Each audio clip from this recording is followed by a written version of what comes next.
K-Wave 6 Radio and our host Kirk Spencer welcome you to our show bringing positive messages to today's world. And now, here's Kirk.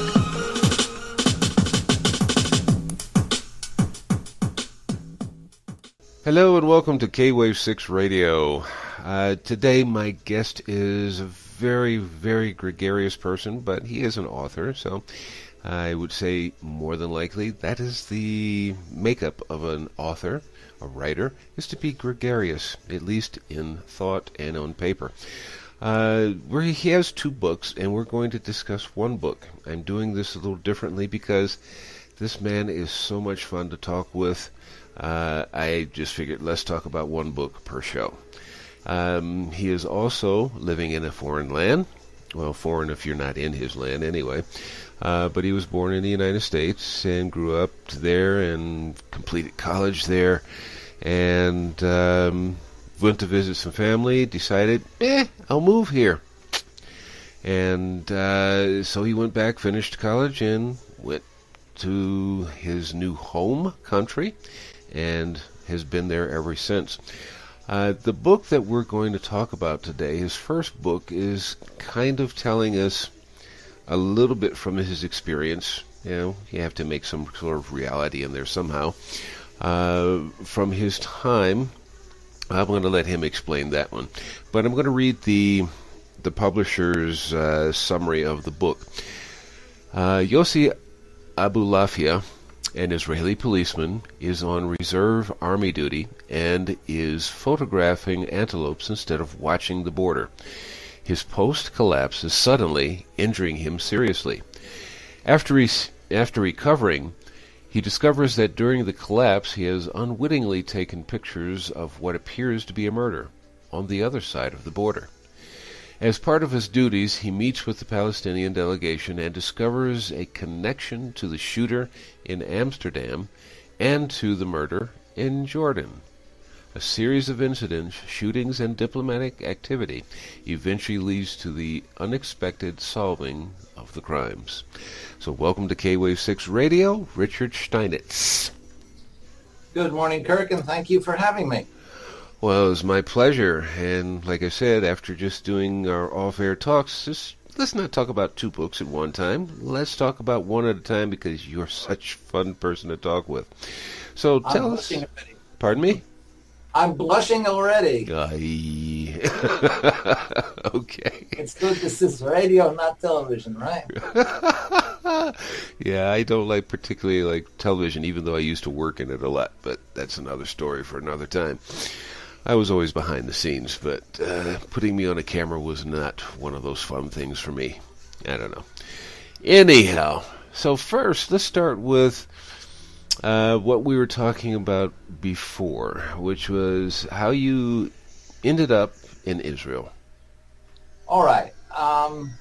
This is a long time now. I've been living here 45, something like that, 46 years now, almost. I had spent part of one semester out of my university studies in Paris, France. Mm-hmm. And this was winter, spring of 1967.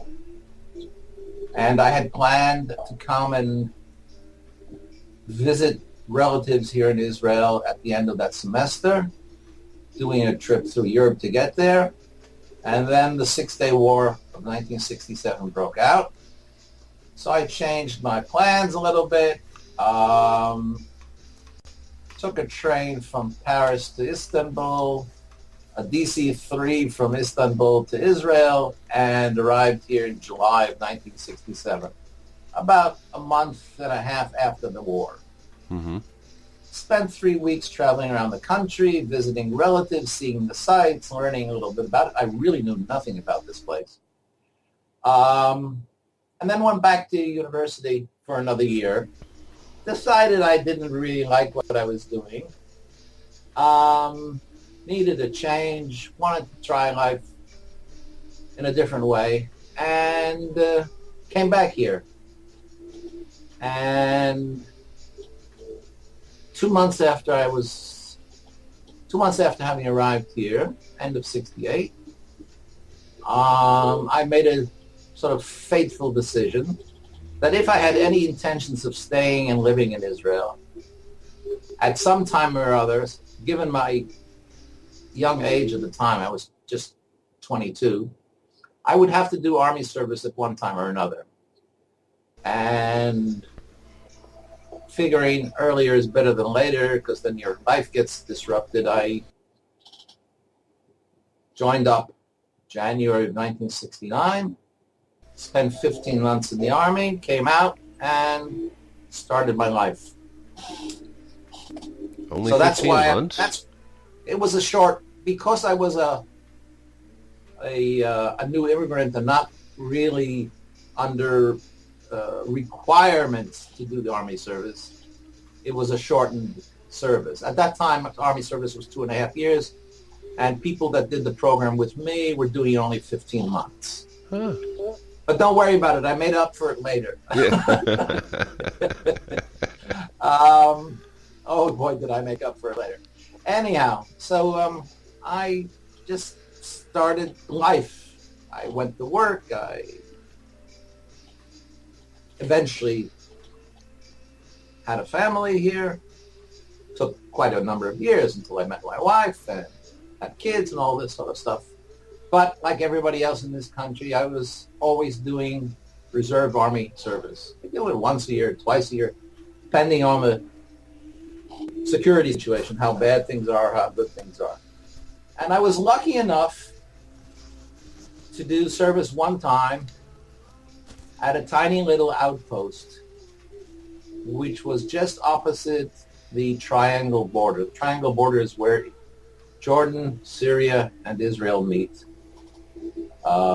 And what divides them are two rivers, the Jordan and the Yarmouk. Mm-hmm. And we just sat there on this little hill, and all we had to do was look out through a huge telescope over the other side of the border. There's a road running up and down the Jordan Valley, and we were supposed to write down whatever traffic there was on this road. Jordanian Army vehicles, make a little note. Land Rover going north, 12 o'clock in the afternoon. Jeep going south, 6 in the evening, this sort of thing. Really dull, uninteresting, uninspiring sort of work, which is basically what Army life is. Yeah. And the nice thing was that we were in this place where there really were these little gazelles walking all over the place. They would come in between the barbed wire fences where there were landmines, but since they're so small, about 3 kilos maybe at the most, they didn't set them off. And I wished I had a camera there. And I just spent the time looking at them through the binoculars instead of looking out on the other side. Mm-hmm. And this little incident stuck with me for years. I had never written a book before. Haven't written anything in the field of creative writing since I was 6 years old, I think. So this was not something I've been wanting to do or trying to do or dreaming about doing. It just happened. This incident stuck in my mind until one day I said, I got to do something with it. I got to develop this into a story. It's too good a little incident to go to waste. And I started to write it in bits and pieces. And it took me 7 years of on and off writing until I finished it. And then it took me another 7 years of trying to find a publisher that would be willing to take it on, or even an agent to take it on. And that was really unsuccessful because that's a really difficult thing to do these days. Mm-hmm. In the end, I gave up and I went the self-publishing route. And I brought it out first as a Kindle book and then in print through CreateSpace. And I'm happy with it.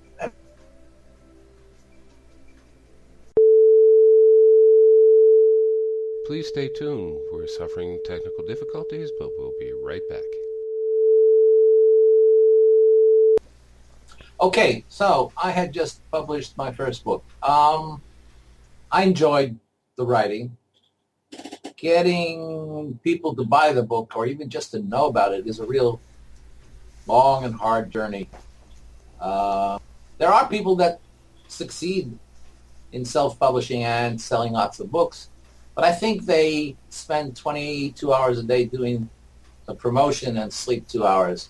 Mm-hmm. And I don't have the time for that. I don't have the energy for that. I have a job to do in addition. And so I didn't get very far promoting the book.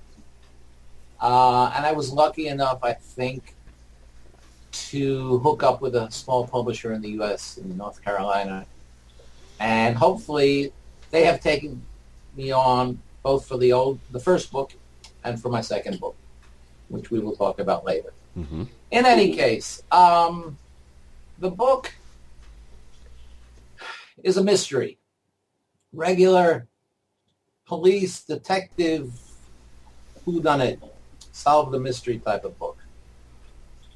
But it takes place here in Israel. It takes place in the mid-90s at the time of the Oslo peace process. Mm-hmm.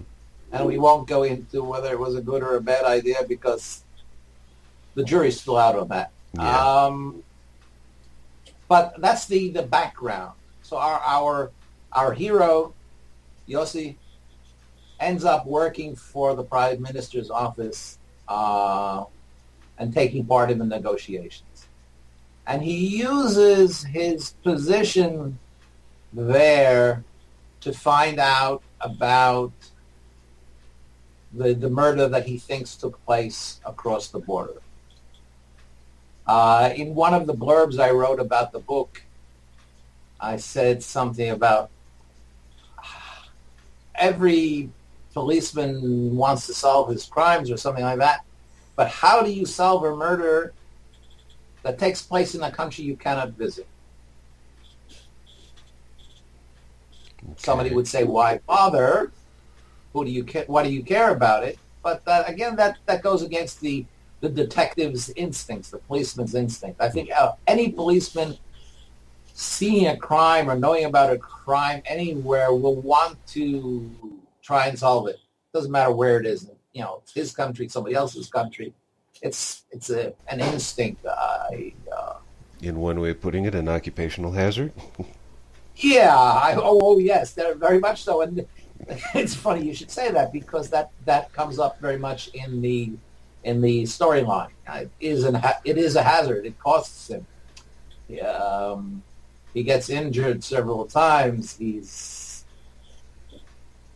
It's not an easy road to travel, but he does it. And he has help from a friend, and there's all sorts of twists and turns and unexpected happenings, and a little bit of positive thinking about dealing with people from the other side of the border. And I think it's just a fun book. I enjoyed writing it, and like I said, people that read it really enjoy reading it. Almost everyone that I know of that has read it has say, right, when are you going to write a sequel to the Yossi book? There you go. There you go. But I didn't, not yet. And once I'd finished writing the book, I took a bit of a break and said, oh, God, yeah, that's off my back. And then I guess like any other writer, though I don't speak from experience, I speak from thoughts and instincts, but I guess every other writer, you finish one book, after a while you're going to want to do another one. Mm-hmm. And being a glutton for punishment, the first book was written in a narrative style, what's called third person. He did that and you did that, right, sort of thing. And I decided to write the second book in first person. Mm-hmm. I did this, I did that, I'm going here, and that's really very different. True. It's very difficult. And, well, when we get to talk about the second book, we'll go into this deeper. But it's very difficult to bring in information that in a third-person book, the narrator just says, well, back in 1943, this and this happened. That's easy and it's normal and it's part of the normal writing style. But when you're doing it as first person, it's very difficult to bring in outside information. You really have to twist and turn to do it. And it took me a long time to figure out how to do that. Mm-hmm. And we'll leave that for the next show when we talk about the second book. Definitely.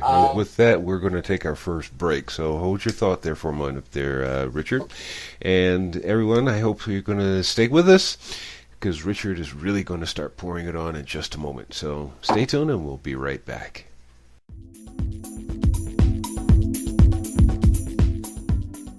Hi, this is Megan Serleski, author of Who Am I? How My Daughter Taught Me to Let Go and Live Again. And I am on K-Wave 6 Radio. Are you ready to put an end to thinking about how you wish it were and take action? Take this step to find out more by going to coachingbyria.com. And you can receive your free consultation session with Coach Ria. Coach Ria is a certified professional life coach with a passion to help make the difference in the world.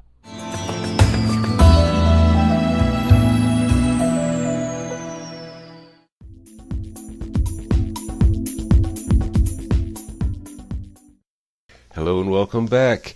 We're continuing with the show. Hopefully that Skype doesn't mess with me anymore. And Richard left off talking about writing in first person versus writing in third person. In other words, giving it as an experience that you are living through. You read the book and you're seeing it as the person who's living it, as the way he wrote it, or third person as, and you're kind of sitting back like in a movie theater and just watching this unfold in front of your face. So, Richard, if you will, continue on with Murder Over the Border. Right. Well, again, I speak only from my own experience because I'm not involved with hundreds of other writers. I don't know what they're doing. But from my own experience and from what I logically figure out, when you write a book, anything that's fiction, you need to draw on your own experiences and your own knowledge to create. Mm. And it has to come from somewhere, right? So you need to give a name to a character. Well, either you're going to just do random, like throw a dart at a telephone book or something and see where it hits, or you try and think of a reason for having this name or that, or it's just something that rings a bell.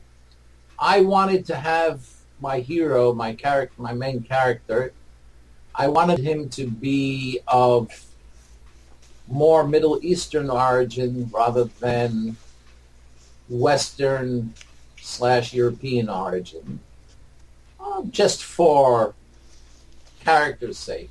Mm-hmm. And so he needed a local Middle Eastern, though Jewish name. And Abu Mafia is a local business. It sells pita bread and things like that in Jaffa. Uh-huh. And it's a name that is both, like, it appears both amongst Jews and Arabs. So I thought it was very appropriate. Mm-hmm. On the other hand, his friend is very much a Western descendant Jew. His name is Yechiel. He's probably Polish or Russian in origin. Not that this makes any difference, but it's just part of the weave of Israeli life, where people come from different parts, different origins, different backgrounds. Anyhow, so Yossi is this long-serving policeman. He has his quirks and his habits and his character, but he's a nice guy. He's not a hard ass, and he's not, he's not Bruce Willis in Die Hard or anything. He's a He's a half intellectual policeman. He likes taking pictures of birds and antelopes and things like that. His office in the headquarters of the police department the walls are covered with photographs of wildlife. Not your average policeman. I'm sorry for interrupting. It sounds a little bit more like Columbo. Well, Columbo's a bumbling oaf at times. Well, that's the way he puts it out on it anyway, but yeah.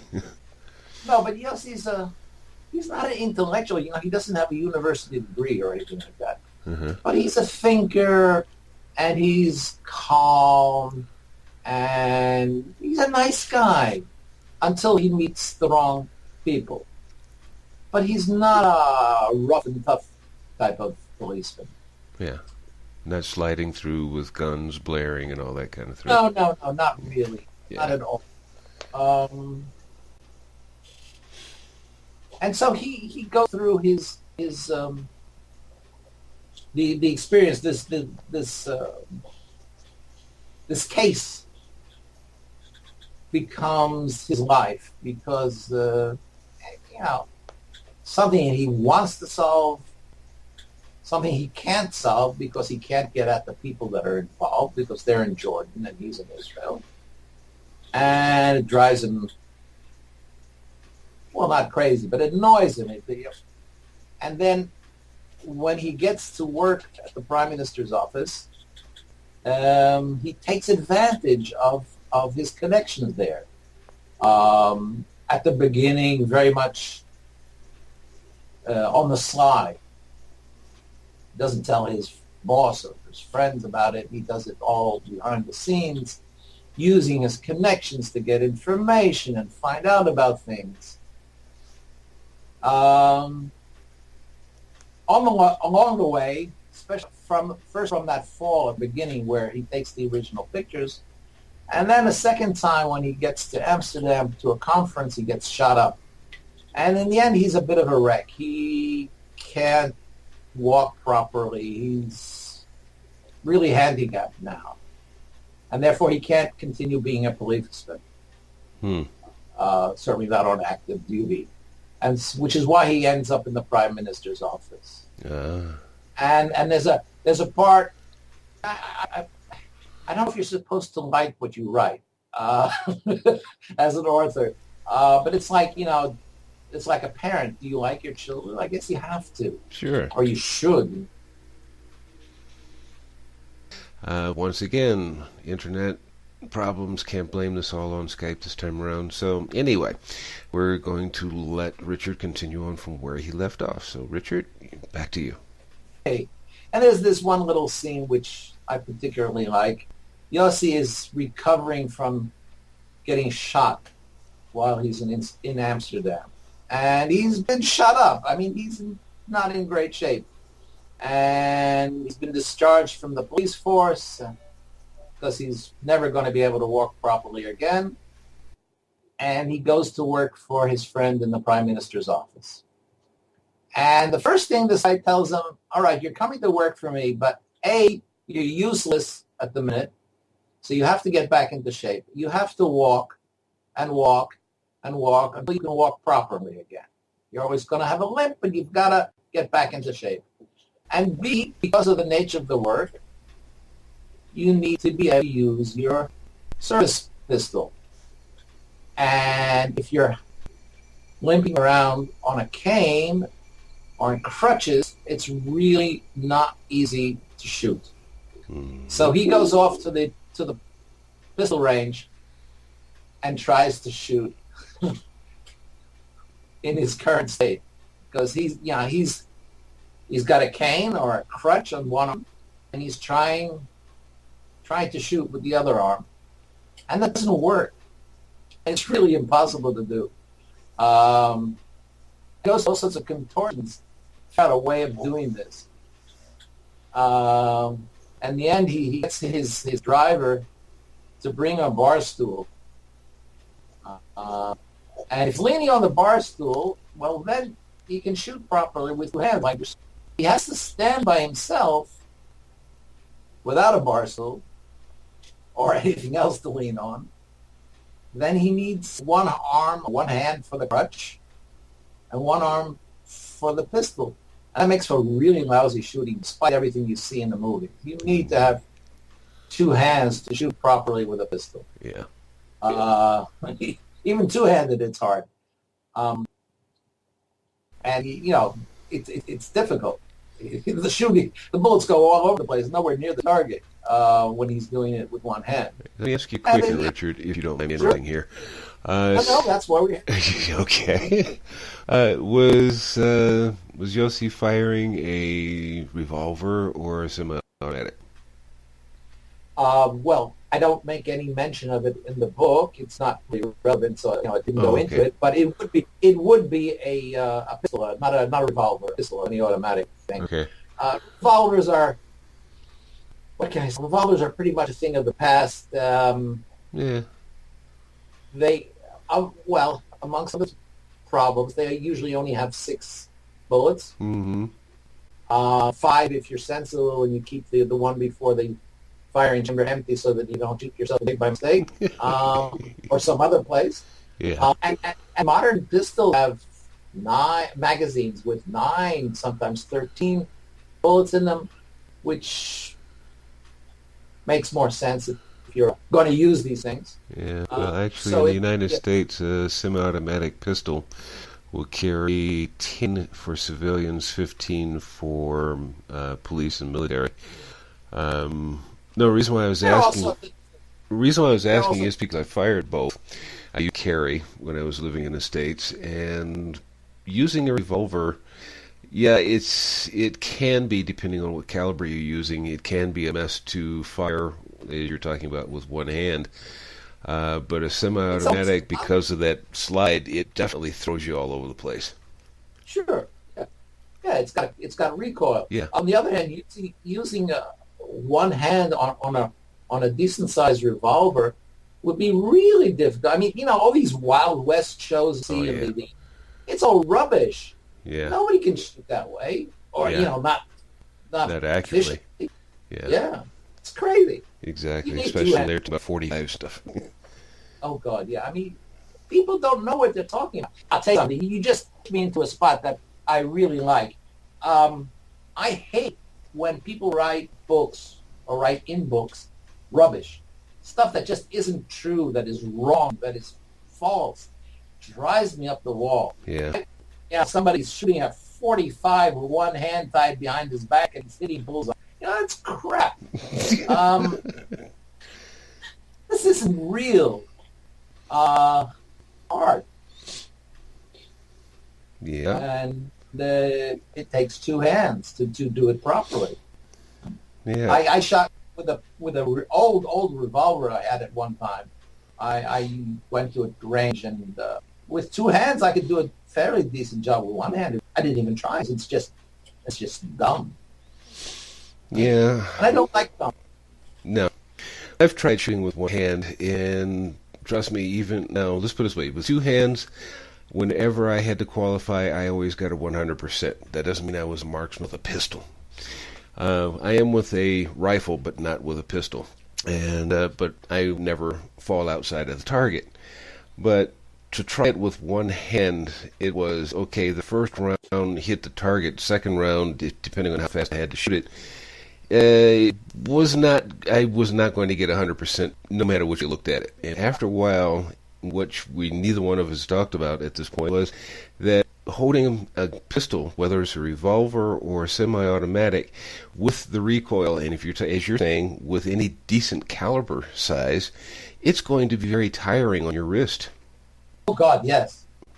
Oh yeah. And so if you've got pains in the leg because you're a cripple and you've got bullet holes in it and you can barely stand, and that hurts. Uh-huh. And then you're trying to stick your arm up one-handed to shoot. Forget it.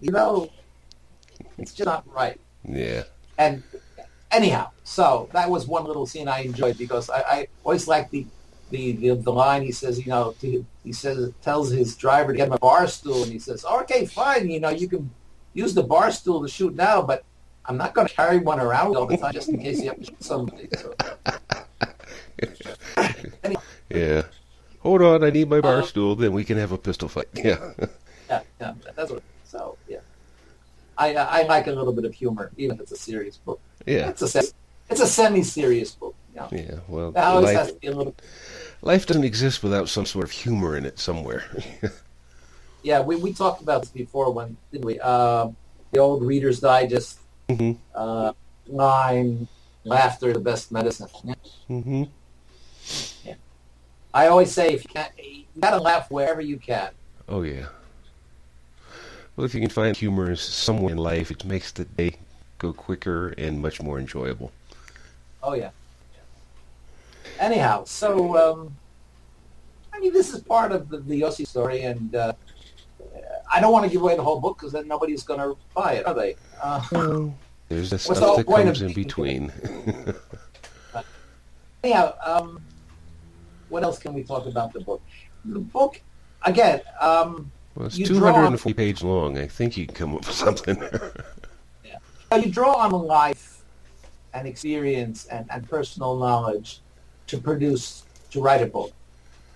So I would never write a book that takes place somewhere I've never been. Mm-hmm. I couldn't write a book about Shanghai, a mystery in Shanghai, or a story happening in Buenos Aires, or anything like that, because I've never been there and I don't know anything about it. And writing about a place you don't know is presumptuous, and you're bound to make mistakes. Uh-huh. And I hate it when people write books and they write rubbish. Yeah. And they talk about things that aren't real, aren't correct. It really gets my dander up. So I just wouldn't do that. But if I write a book and Yossi goes to Amsterdam, because he goes to Amsterdam because I've been to Amsterdam and I know what the place is like. Mm-hmm. I use real names and things like that. I wouldn't send him to Stockholm because I've never been to Stockholm. Yeah. Right?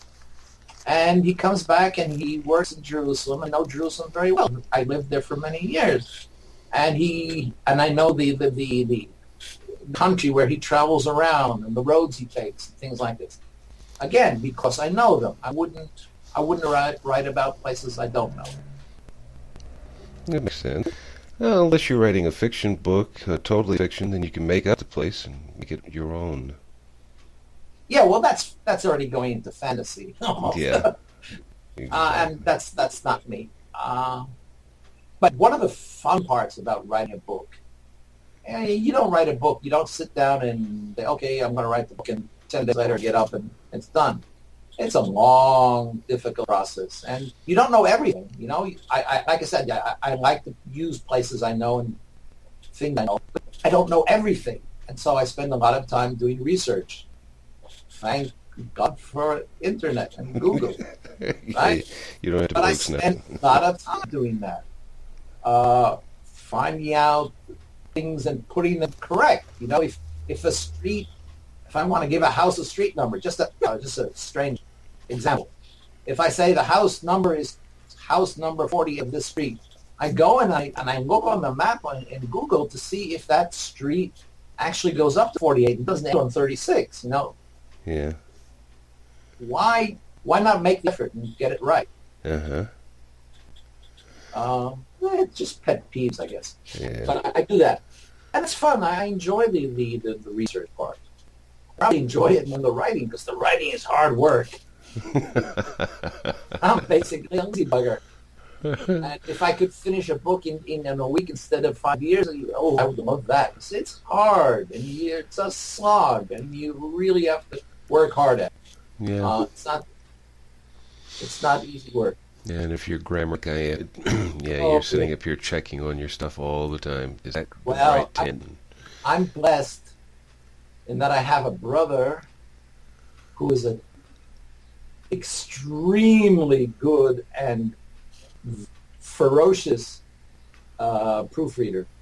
And everything I write, I send to him. And he dots the I's, and he changes the tenses, and he moves the commas, and it's great. Yeah. He does stuff I don't see anymore.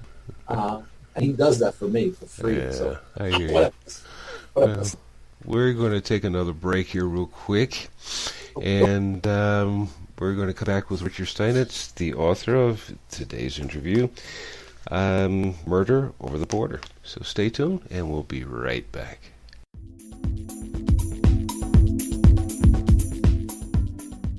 Hi, I'm Doug Harold. You're listening to the K-Wave 6 Radio with my friend Kurt Spencer.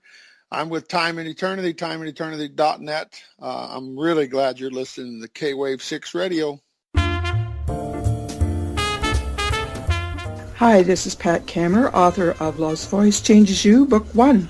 And I now have Book 2, which is called Hello Awesome, Message from Spirit in Pat's Patters. Buy your book from Amazon.com.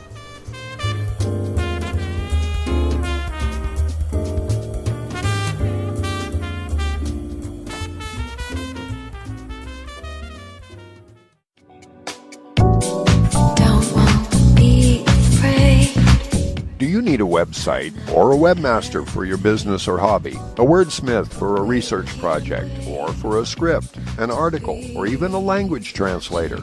Do you need an audio or visual project created or edited? Contact K-Wave 6 Productions at www.kwave6productions.tk for all of your website, writing, and audio and visual needs. Our rates are competitive and our services are excellent. That's K-Wave 6 Productions at www.kwave6productions.tk or email us at info@kwave6productions.tk.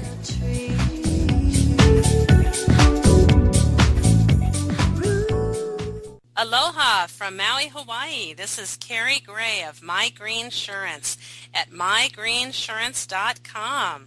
Thank you for joining us. We're the first co-op for alternative medicine health coverage. You're listening to us on kwave6radio.tk.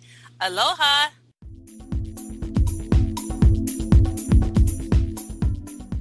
Hello and welcome back to K-Wave 6 Radio. My guest today is Richard Steinitz. And we finally seem to get our computer Skype issue done, so we're going to continue on. We left off just before the break where Richard was talking about his brother doing some editing for him, or doing the editing for him, and how he did his research for his books and whatnot. So, Richard, you want to continue from there? Oh dear. Okay. As I said previously, I try and take as much personal knowledge as I have to use in the books. Therefore, if I want to talk about a place or an event, I try and make it something that I know about from personal experience. Mm-hmm. But it's not always possible. And also, memory isn't what it used to be. And memory isn't what it used to be. Yeah.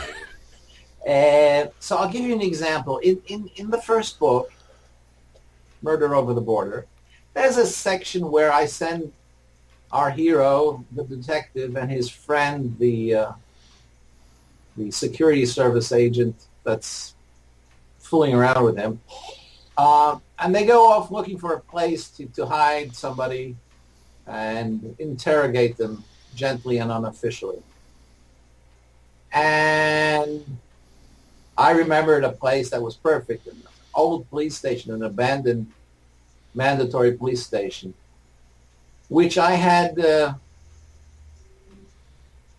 visited in quotation marks when I was doing my basic army training. Mm-hmm. And I remembered the place, but my memory was less than perfect about the actual location, which road it was on, how far it was from certain other places. And since I don't like making up things like that, let's Google. Yeah. So, I go in and I look at a map and I say, I know there's this police station somewhere in this general area. And you bring up the Google map and you enlarge it until you're seeing almost the blades of grass in the backyard. And then you can figure out, oh, this is the road we came up when we were walking for 35 kilometers with full kits and didn't know where we were ending up, sort of thing. Yeah. And I must say, I got to consider myself, and I guess all other writers in this day and age, very lucky. Because if we were doing this 30 years ago, 40 years ago even, no Google,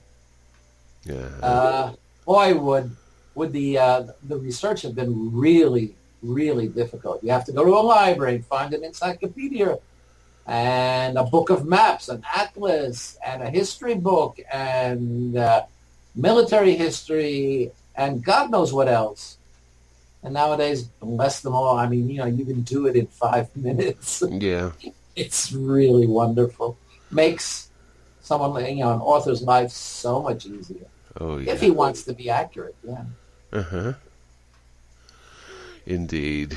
So, now you kind of got me because I'm listening to you intently and just going, okay, go on, but okay, you stopped.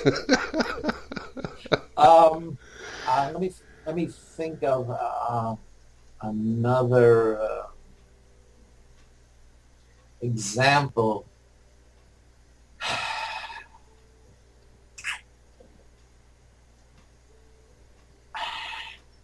Hard. All right. There's another scene in the book where we're going back to this scene where he's learning how to shoot two-handedly and one-handedly again after his accidents and his injuries. And I remember, oh Lord, it must be over 38 years ago, something like that, when I wanted to do some pistol shooting at an indoor range. And I owned a pistol, and I looked for a range in Jerusalem, and I found it. And this is the one that shows up in the book. But, I don't remember what it looked like inside. That's pushing it a bit. So you just have to use what you know. What does a pistol range look like? It's a cellar with a thick wall at the back. It's dark and dingy, and it's got rows lined up for people to stand up and shoot at these paper targets at the other end. Mm-hmm. So that's a little bit of literary license. I don't mind. Yeah. I don't have to be totally insane about this, but I want my things to be. I want them to read as if they're real. On the other hand. Well, let's go back to your character, because I think in the previous segment you were talking about, and I know you don't want to give away the whole story, but you were talking about go buy the book, exactly. You were talking about your character that was a police officer, and he was shot and injured and was recuperating, and he got reassigned. And what can you tell us a little bit more about that reassignment and his road back to health? A little bit of imagination. A policeman that is not capable of running and jumping and this thing is going to get either thrown out, retired on benefits, or he's going to get a desk job. Because a policeman on active duty that can't use his legs properly is pretty useless. So I made up a job for him. I don't know if there's a liaison officer in the Israeli police force with Interpol, but I imagine there probably is. It's a good guess.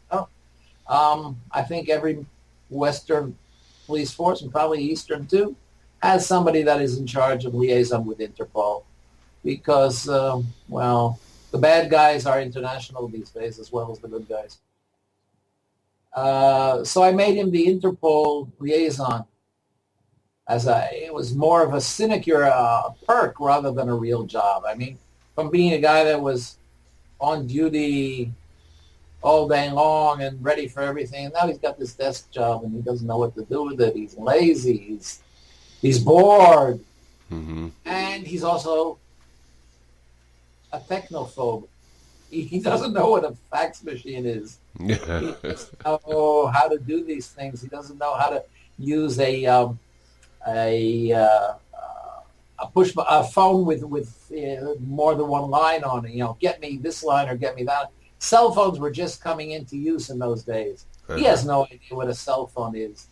He has to be taught all these things by, his friends and helpers and whatever. Yeah. The younger people. Because he's old fashioned. Get out and beat the pavement and. Yeah, exactly. Use your head to figure things out. Though he's not an intellectual, he's very cerebral. He thinks a lot and he works things out, which is why he's good at what he does. Mm-hmm. Now, I'm going to take this opportunity to bitch a bit about other writers because it's a bit of a pet peeve. You don't mind, do you, Kurt? No, go ahead. I don't know if you've noticed, but when you go into a bookstore and buy a thriller these days, a mystery or a spy story or anything like that, most of them are like minimum 450, 500 pages. Some of them go up to 650, 70. They're enormous. Now, some of this is just very long and involved storytelling, which is legit. As long as it's, reasonably intelligible and you can follow along. But some of it is just pure padding. Mm-hmm.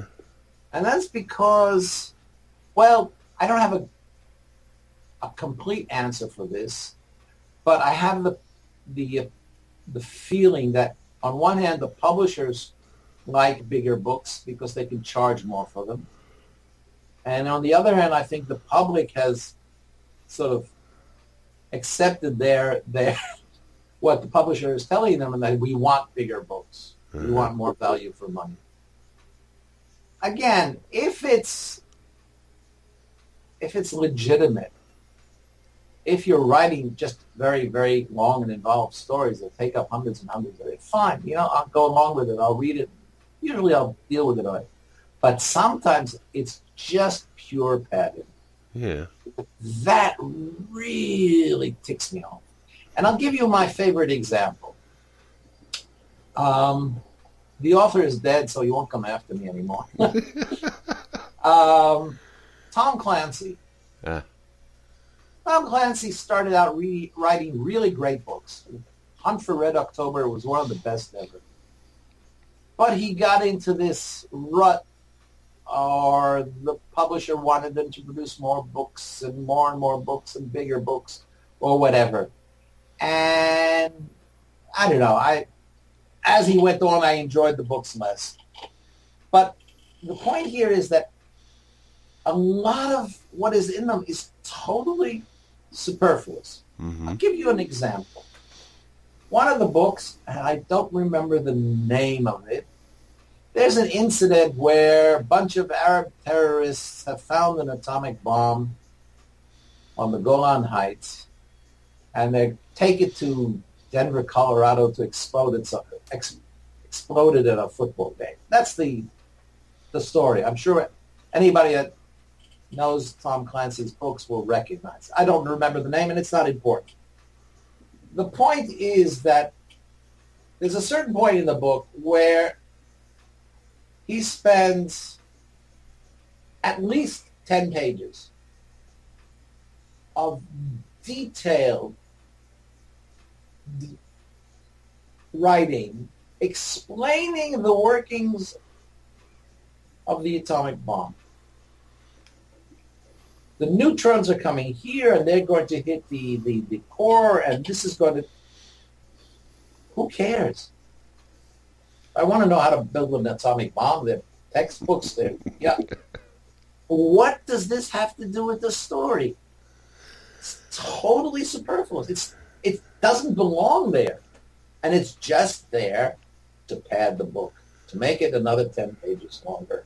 And there's lots more, instances in this book and lots of other books. It's just as an example. Why do you need to put that in? I know what you're talking about. Something I was watching over just this past weekend, and I had turned it on, and I'm watching it, and I just kept, is like, we normally do when you're angry at somebody and on the road, get the heck out of the way, can't hear you, but you're yelling at them through your car window. Sounds like Israel. Yeah, I'm doing that here, and I'm just looking at this thing, and I'm going, would you get on with the story already? Yeah, I know what you mean, because they just carried this over into whatever they were showing on this movie or whatever the heck it was, and just stop with all this detailed stuff. That's not essential to the story, really. Right. Yeah. Look, one of my favorite authors, I don't know if I mentioned this previously already, is a mystery writer. Again, unfortunately, he's dead already. Robert Parker. He wrote a series of detective stories. Private Eye, guy by the name of Spencer. Hey. Friend of yours. Hello. From Boston.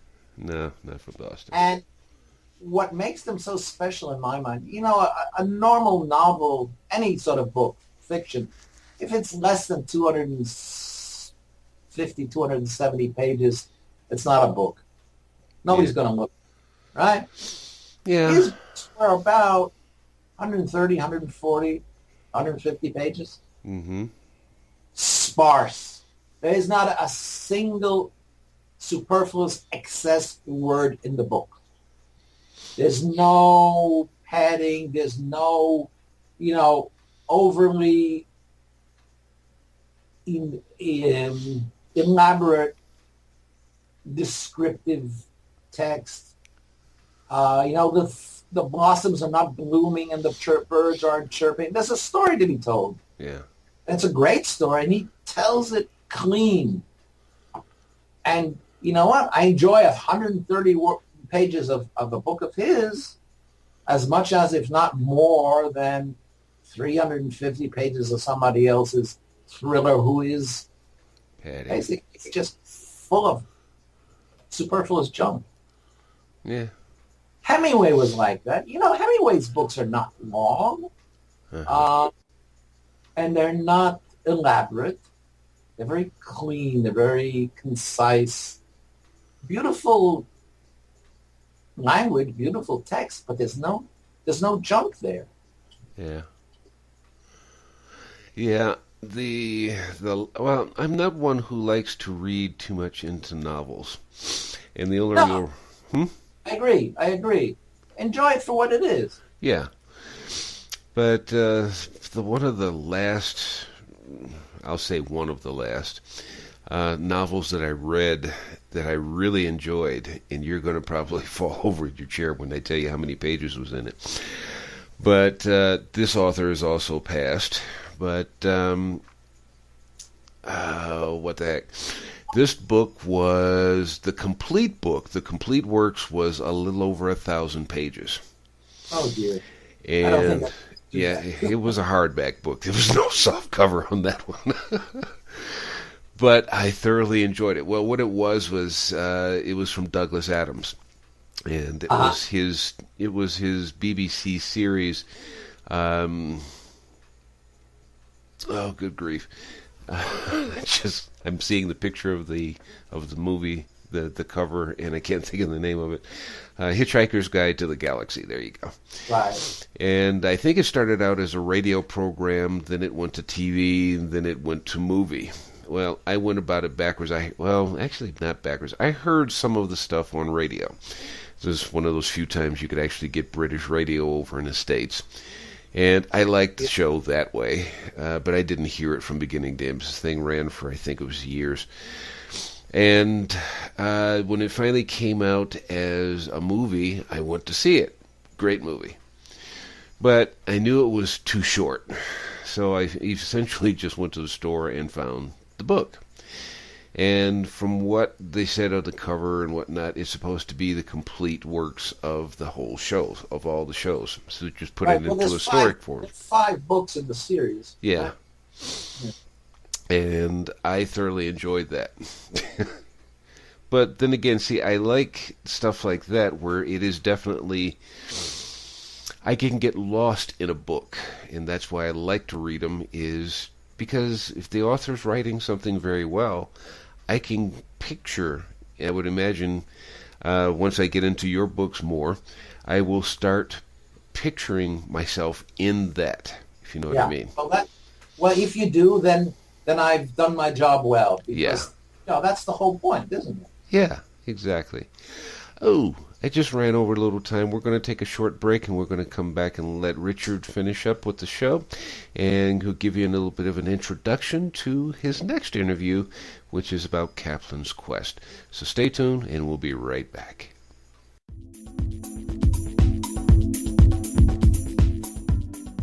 Hey everybody, this is Jason Pockrant of Live to Give over at jasonpockrant.com, and you are listening to K-Wave 6 Radio.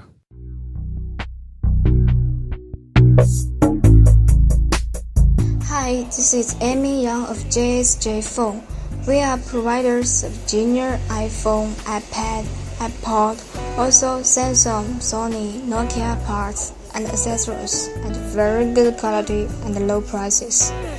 We sell to individuals, and companies have 3 to 5 days delivery time by DHL or UPS. We do delivery in 24 hours after payment confirmed. For more information, see our website www.jsjphone.com www.jsjphone.com. Contact me Amy Young mailbox emy@jsjphone.com or by phone 0086 134 1869635 by Skype emy.yang2012.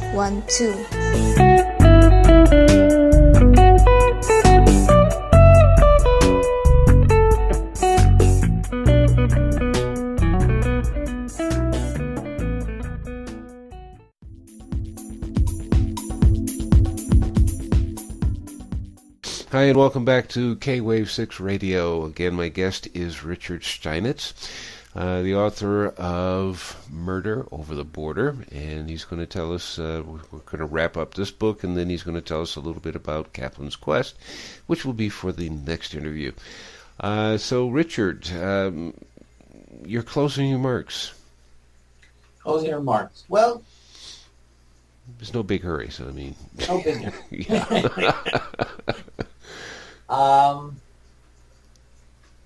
Let's put it this way. I write my books because I want to write. It's, it's a if you wish, a cathartic exercise. Mm-hmm. But I certainly want people to like them. Mm-hmm. Otherwise, it's a waste of time and energy. So I hope people enjoy the books. And I hope they tell all their friends about them. And I also hope that they come back to me and they tell me if they like them. I mean, if they don't like them, it's not so important. But if you do like the books, I really want to hear from people. I like corresponding with people, as you've noticed. Uh-huh. I correspond with people from all over the world, people I've known, some for a year and some for 50 years. Email makes this so easy, doesn't it? Oh, definitely. Yeah, but I really do like hearing from people that have read the books and want to talk to me about it. Want to just say, hi, I enjoyed it, or why did you do this, or where is this, or, God forbid you made a mistake. That happens all the time. You know what? I'll tell you a funny story. Many years ago, about, 15, 18 years ago, I had a colleague that worked with me who previously had been a proofreader at the Wall Street Journal. And he told me this funny factoid, which is really, it proves a point. He said that every article in the Wall Street Journal went through 5 sets of eyes.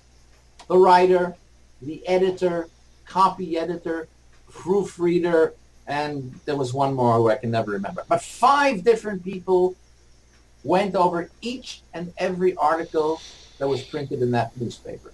And you know what? There were still mistakes. Yep. You cannot get them all. No. And especially when you're checking yourself, an author or a writer, you know, even if you're writing an article or something, or a speech or a lecture, if you're writing it, you can't check yourself because you become, what a colleague of mine once said, you become text blind. You're seeing what you want to see. Yep. You're not seeing what's actually on the paper. And you can't proofread your own work. You have to give it to somebody that's never read it before, has no idea what you're talking about, no idea what you're writing about, and get them to go through it and find the mistakes. And there'll still be some, but there'll be less. It's hard. I mean, I gave a copy of my book to a friend, a neighbor here down the street, and we went to see him on Saturday for coffee in the garden, and he says, "Oh, I hope you don't mind, but I found a mistake." I said, "Yo, I don't mind," and then also I'm not surprised. And it was a tiny, tiny little minor semi-grammatical error. It really didn't matter. Nobody would notice it. Nobody would care. But in theory, it was an error. And yeah, they're going to always be there. Oh, yeah. There is actually something I'm going to start looking for it, probably if I've got the time to do it, because somebody put something up in Facebook not too long ago, and I read it, and I started laughing because I did exactly what the person that wrote that expected. And I'll find that in just a moment. But while I'm looking for this, Richard, tell us about how people can contact you. Sure. I was just about to go there. I have a Twitter account, which I almost never use, but people are welcome to, follow me, I guess? Yeah. On my very occasional tweets. It's just @ Richard Steinitz. I have a Facebook page for my books. So if you just look for Richard Steinitz books on Facebook, you'll find it. And if you want to get really personal, it's richard.steinitz, Steinitz, @gmail.com. And yes, do write to me. And you'll even get an answer unless you're really nasty. Yeah. People that are nasty, I delete immediately. If you're interesting and if you want to say something, fine, I'll get back to you. Yeah.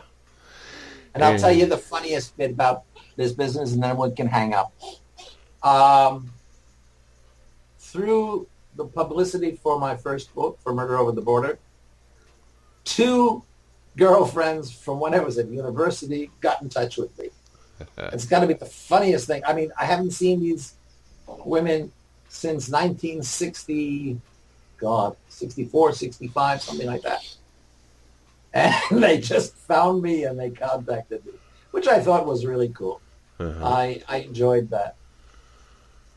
Yeah. Well, the other side I want to tell our listeners is what you hear in Richard's voice right now is what you get when you talk to him. Sometimes we contact each other just through Skype just to say hi, and this is the same personality. And actually, this is the reason why I wanted to do 2 interviews with him, because it's such a pleasure to have a conversation with this gentleman, Richard Steinitz.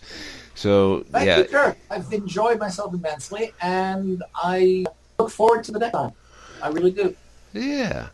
Well, you're not going just yet. I just want to say goodbye to everyone else, but there's something else you and I need to do after we get off the air on the show. Okay. But, yeah, it's just to remind people to listen to our show. You can listen to it on iTunes. You can listen to it on Stitcher, podcast.com, RSS feed, and on YouTube. I put it there because there's a lot of people that don't understand podcasting, so that's fine. It's all there. All shows are computer and smartphone friendly. You can subscribe to the shows on any one of the players, podcast or even YouTube, and they're all for free. Some